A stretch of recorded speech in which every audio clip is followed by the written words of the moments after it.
Welcome to the girls, and I am so proud to have my daughter-in-law. I always call her my daughter, Lori, with me. She is involved with a lot of schoolwork this year. You went back to college. I did, yes. I'm at Salus University getting my master's in vision rehab therapy, learning a lot of new things to better serve my clients, and the class I'm taking now is driving me crazy. I've been asking Sammy because I hardly ever get to see you, but my son Sammy stops in to see us. He's my water boy, brings the big cases of water for me because we can't lift them anymore, his elderly parents. But I'll ask him how you're doing, and he said that the one class you're taking is Braille. I am. You have to learn Braille. I'm learning Braille, but, well, I have to say, though, I give my clients a lot of credit for what they do, from the young ones all the way up, because I'm learning it by sight. They're learning it by feel. And I'm having a really hard time. I'm struggling because it's the one thing in all the years of being in the Blind Association, I did not know Braille. And the instructor, when she said, how much experience does everybody have? And I was like, 0. It's a foreign language to me. Because my clients don't really use Braille. Technology has really taken over, so they don't really use it as many people would think they would. But I'm learning it, and I've called a couple clients to ask some questions because, one letter is also a word, and then a number is the same as a letter, and there's indicators, and it's that's what I was just going to say. Like, it is like what I've ever seen Braille, especially like now in elevators, you'll have little signs, and I look at those dots and I think, wait a minute. How many dots does it take for, is it just an alphabet or is it assemblage of different So it's dots? A Braille letter is made up of, there's 6 dots in a cell. Okay. So it's the position of the dot and where it is that makes up a letter. So it's a combination of dots to make up the letter within the cell. Yeah, okay. So every little section of those dots that we see, is that one letter of a word? So a word could be like this one? It could be, or it could be, for example, the word with, excuse me, is actually the letter W. It's a contraction. The word knowledge is the letter K. Okay, so they don't write out the whole word. Sometimes, but not always. Well, that's how the Americans do things, like the A-E-I-O-U, and sometimes you are Y and W. Yeah. And it's like, oh, wait, sometimes this, sometimes that, sometimes I before C except after C. So there's all the exceptions in our... Braille's the same way. Oh my God. Yes. So now how long is it going to take you to learn Braille? I will finish this class in December, and then I will start a second class in January. So, yeah. Well, Mr. Braille. Louis Braille. Yep. Yep. I believe that we have something in common. What happened January the 4th? That's how he started making his own code, because he was playing on his father's, his father was a shoe repairman, and he took one of the tools and stabbed himself in the eye. So, and he was French, so for the longest time, W wasn't even a letter in Braille. Interesting. So, yeah, I've learned a lot. So he had to accommodate the entire world. So he started coming up with his own code to communicate. Then we all learned Braille, our visually impaired learned Braille, and then they threw in contractions. So. Oh, my word. Well, we have so much to learn from you. Maybe when you master the Braille, we'll put have you teach us a little bit of that. Sure, be happy to, once I hopefully learn it. That's great. Well, we have a lot of things to learn, always learning things. We're hoping that we're teaching you some things out there too. We're going to take a short break, and when we come back, we have Ed Pane. He's a clinical social worker. He's been in the Hazleton area for over 51 years in his field. So he's going to give us some helpful tips on depression and suicide, and we're going to get some insight into his own story. Stay with us. We'll be right back. Welcome back to the girls. We're here with Ed Pane. Ed is a clinical social worker.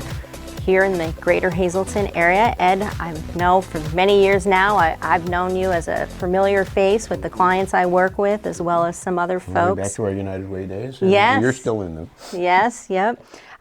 So I'm a social worker, but you have many more years on me. So what brought you into the social work? We're two different types. Mine is primarily in a counseling thing. I started off with an education degree actually, but I fell in love with the therapy work, doing some work as a volunteer leader at Westchester University. And primarily with a place called Pennhurst State School and Hospital, arguably the worst institution for intellectually disabled in the country.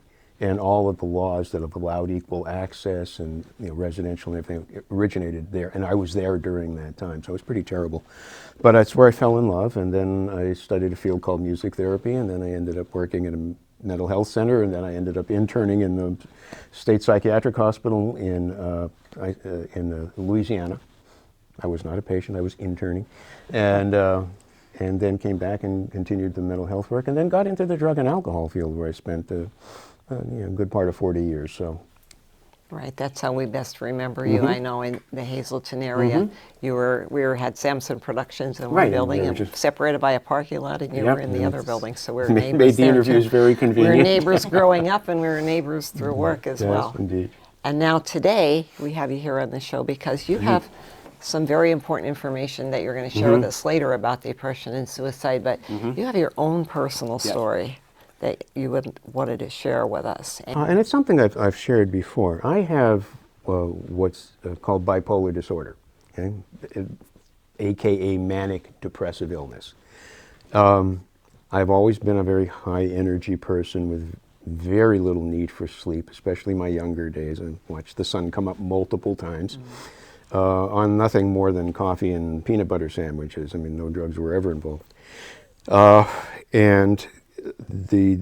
So you get the idea of the manic-y side. It wasn't, there's two types of bipolar. Bipolar 1 is a little more acute, includes a lot of psychotic features, hallucinations and the like. Mine is bipolar 2, which is the energy state, pretty much noticeable to other people. It starts to cause impairment at some particular point. The depressive side of the thing can always come out as anger or aggression. And males do anger better than most any other emotion. And so how were you diagnosed? It was in my 40s. See, I've always struggled with the both sides of it. I mean, the highs were glorious. Used to refer to it as riding the lightning. And then as I got older, into my 40s, the suicidal thoughts, the thoughts of my own death, were always a comfort.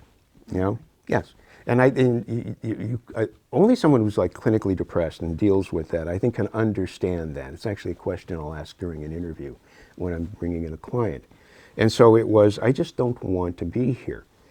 As began to get older, the plans would even be much more concrete for how I was going to do it in my mind, you know. Then it got to be too much, started to get to be too much to resist. Yeah. Were you seeing a therapist at all during this time? I saw a very good counselor in my mid-20s, and I credit him for a great deal of keeping me balanced and learning how to take control of my life and take responsibility for what I was feeling, stop blaming other people, and take responsibility to change, because you have that ability now. Stop blaming other people, you know? You have the ability. And so I learned that, and it was a tremendous help, but it wasn't enough to take care of this. Bipolar illness is a neurological disorder. Yeah? It's the brains work differently, and So ironically, it's wired differently. it's hardwired. Yes, and when we talk about heritability of this disorder, or many, depression, anxiety, and many others, is why we do such a thorough family history. There is a history of this, I believe, in my paternal lineage. Without question, there have been some hospitalizations, and a number who went on to get help and hopefully did better. That family is very, like the diaspora; they're just everywhere, scattered. So So when you got to the suicidal thoughts, Mm-hmm. what was it that kept you from carrying out? wife and family.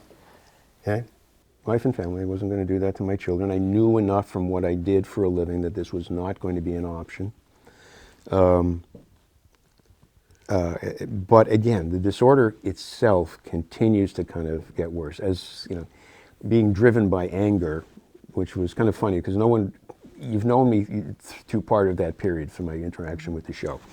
And I would always say I'm kind of a creature driven by rage, but no one could see that because I'm fairly pleasant, gregarious, you know, very comfortable in front of a crowd person. But the internal struggle was very, very dramatic.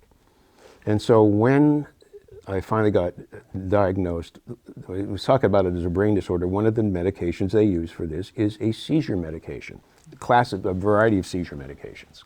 Okay? And you know, the thing is, it raises the threshold at which the brain will overact. Seizure disorder is kind of like an electrical storm in the brain that can start with very little stimulation and then arc over and cause seizures, which take a variety of different forms. So were you able to have your medication work immediately, No. or did it take time? No, there are two types of that, and I take an antidepressant as well. The antidepressant type I take is called an SSRI. That's a serotonin synaptic reuptake inhibitor for the long words, and it's in the same family of drugs as Prozac, which is its best known. It's not the one I take. And then those medications don't work immediately. They take about 10 days till you begin to say, boy, something's a little quieter here. I can't quite put my finger on it, but it's different. And about 2 weeks later, you're going to say, this is quieter. And then about at the end of the first month, you can say, wow. And then there's actually 2 months more improvement with it. And then you Does hit a it stable just give you a dose. calmness? Is it a calmness that Well, you you know feel? what, and understanding that from an internal perspective, I wasn't the best judge of my own behavior here. I mean, it was normal for me, and you know, I could speak, you know, very rapidly if I get all excited about something. You know, speak at 150 words a minute with gusts up to 300. But my kids were the first ones to say, "Dad, you're just so much more relaxed." Now, the first outside confirmation of what I was sensing on the inside. You know, you're just so much easier to be around because I had a fairly hair trigger temper. Believe me, I went and apologized to a whole lot of people after I got on medication for some of the ways that I used to act. So, you know, the idea of death being a comfort and seeming like the only way out was what I was struggling with. And I would dare say that everybody who has something like this at some point thinks, okay, my symptoms are better now. I can start to back off of the medication. Okay? Pretty much everyone will.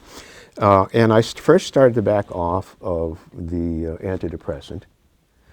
And within 2 weeks, it was one of the darker places I've been. Hmm? And so I went back on it and forced myself back in. Okay. And then a while after that, I said, well, maybe I can step back from these medications are called mood stabilizers, when the seizure medications would be called mood stabilizers in this condition. So I started to say, well, let me take myself back and wean myself off of the thing. And I will tell you, 2 weeks after I was off of it, I think I could have willed myself to be dead by the end of the day without taking any action. So you did this all without calling your therapist, all without anyone knowing that you were doing this. You just decided, well, I'm a guy. What's the worst thing that could I'm a happen? social worker. I'm involved. Sorry, no. Yeah, isn't that's often what folks will do, They though, will. because they start to feel much better, so they think the medication's not And then really the humility that needed. has to come with this doesn't go away. Okay, this is something I have, not who I am. Okay? It's a condition. People say, do you suffer from bipolar disorder? I said, no, I treat it so I don't have to suffer from it. That's a good way to look And at it. it's a condition I have. I didn't cause it. I think there's a wonderful book called Touched with Fire about creative people through history who have had this. And we're being with Tennyson, Alfred Lord Tennyson, Sylvia Plath, Ernest Hemingway, Robert Schumann, many others. And they're dealing with that level in this book. That with it comes the giftedness and the creativity I'm a fairly creative man. I'm witty. People, say they can make a good joke. I'm comfortable with the crowd. And I think a lot of that extrovertedness and the energy and the passion comes from this. But there's every sword has two edges, and this one cuts the other way very badly. The nice thing about it, and I think a lot of people are afraid of medications because they're afraid they won't be themselves anymore, that they're going to be drugged up or doped up. And change their personality. Change their personality. Right. I haven't lost any of the goofiness of being me. No, you're still goofy. Thank I know you, which that. is what I strive for, and just ask my wife. And We could ask the wife a lot of things. I'm going to stop you right there. We're going to take a quick commercial. We'll be right back. Stay with us. Welcome back to the girls. We have a very intense show today. We're learning a lot of things from Ed Pane. He's a clinical social worker, but Ed has also experienced finding out that he is bipolar. He's experienced manic and depression, and you help with other people who have problems, but you as well experience the personality disorders and have been treated with medications successfully. Yes. We have a lot of people in our area that we know of personally who suffer from depression, and suicide seems to be on the rise. What sparks it? What is there a reason for it? And who's most prone to this? Okay, I want to just add one more thing to before. I was able to work with a psychiatrist who was willing to work with me. In other words, finding the right medication at the right dosage, and there's a back and forth until it gets worked out. So it's an equally respectful relationship. I mean, there's a joke in my field that the words competent and psychiatrist very often do not go in the same sentence. Okay? So it's important to find someone that you can speak with, who will listen and respect and interact as a partner in your mental health to do that the right way, not dictate to you. Okay, now. So you're lucky to find that. I was fortunate, yes. And it's worked. I said the counseling was very helpful, but could only take me so far because the condition exceeds just being done by counseling. Okay, so you're asking me about which groups are more prone to suicide, and the largest group by number are non-Hispanic Caucasian males.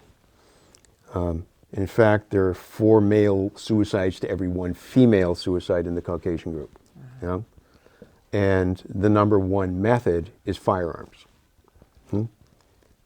It's many males do not go to seek help, either because we're socialized to be tough, and also, keep it inside and don't cry. They don't want to accept it, I think, sometimes, too, to make them, actually say that they have something wrong. It's difficult, and when you're told that, when you're told to be tough, you don't want to be the boy 7th grade boy who cries in the schoolyard.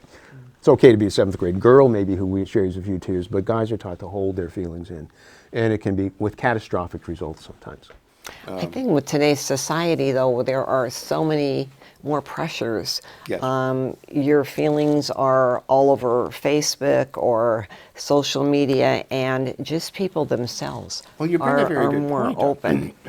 You're bringing a very good point, that a lot up people don't interact anymore, and so the sense of isolation is something that really grows. Now, COVID really booted up the number of suicides because of the isolation it caused, and you had more time to be with yourself. You were primarily with yourself, and so that did increase it. But I can no longer presume when someone is telling me they're having a fight with a friend that they're actually talking to one another anymore. Right. It's only texts. Yes. Or if we're sitting in the same house, people will be texting to one another.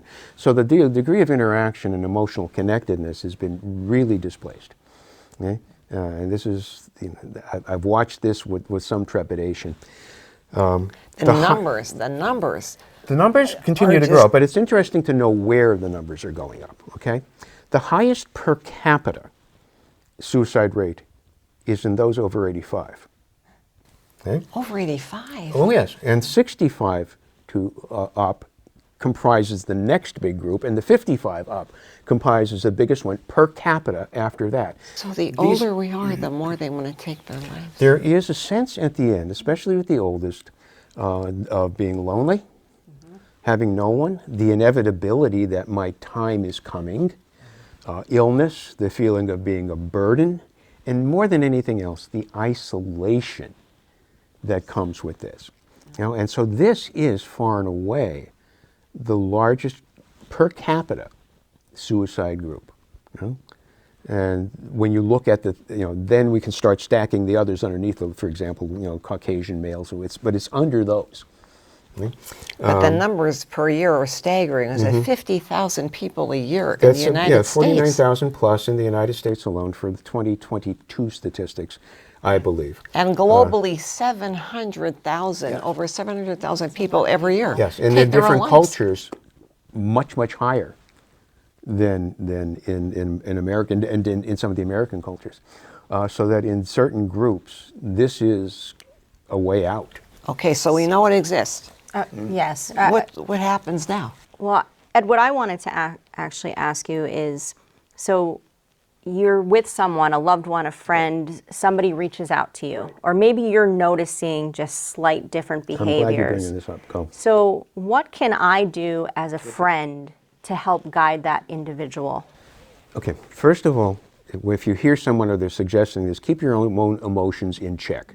Don't, you know, I've really been thinking sometimes, oh no, don't, keep your own emotions in check. The fact that someone talked to you, that they came out, is a big, big ray of hope. Oftentimes you'll see somebody who said, if one person had just talked to me, or you would hear, you know, I was going to do something crazy today until I just accidentally bumped into you and we just started talking.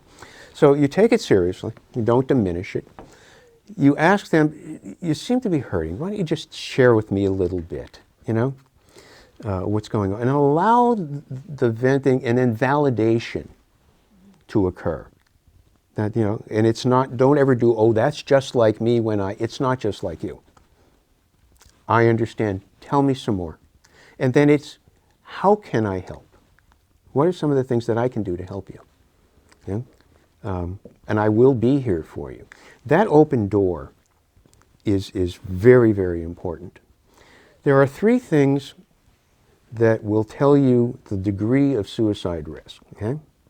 First is an expressed intent. Okay? I want to take my own life. I don't want to go on anymore, or however. But don't people say that a lot? Like, oh, They might, I just want to but kill here's- myself. The but young kids in school. There is that. I just wish I want to kill myself. Then How it do would we be, know? are you serious, Deb? I mean, is this something that's actually gone on in your mind that you don't want to be here anymore? Now, if we role play this out a little bit further, I'm going to ask, have you thought about how you would do it? And then I would listen for what means they have. You know, are they available and are they lethal? You know? And then the final one is, did you have a time frame when you were going to do this by? So, intent, lethal available means, and a time frame. I got all three. You've got someone, you know, the gun is racked and ready to go. So, and it's never, you do not cause someone to commit suicide by asking them about it. In fact, that's 180 degrees off. You diffuse the situation by asking actually about it. You're showing interest and care. And care, it's the yes. opportunity for them to share their feelings. I was fortunate to be trained somewhat in suicide prevention by a therapist, a psychologist who worked suicide prevention in Los Angeles hotline. And figured, okay, you know, now we got ground zero. And it was a line that I've used, and with sincerity though, okay, it's never fake. Now this might be when I only have a connection on someone on a phone and it's as tenuous as click and I might not know where they are.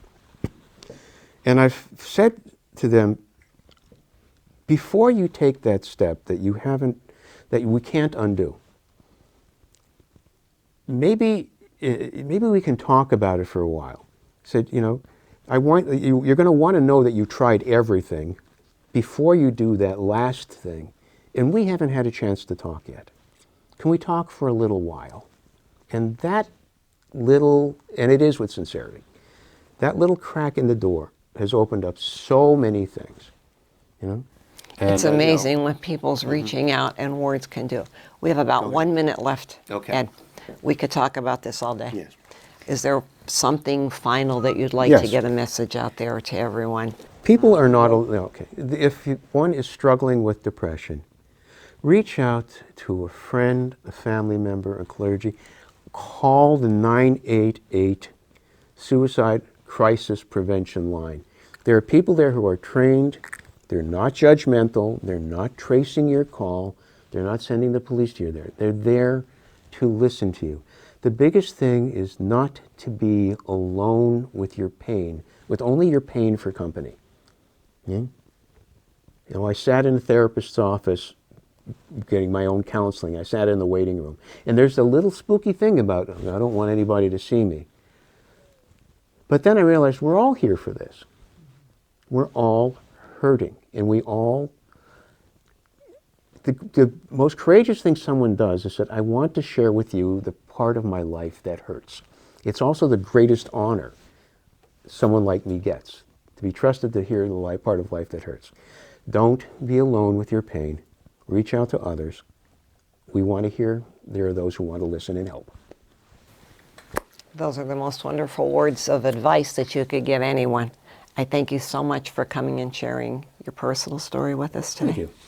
I know Lori has been very anxious to talk with you about it, being in social work as well. You deal with depression with people who are, have visual impairment all the time. So you heard Ed's advice.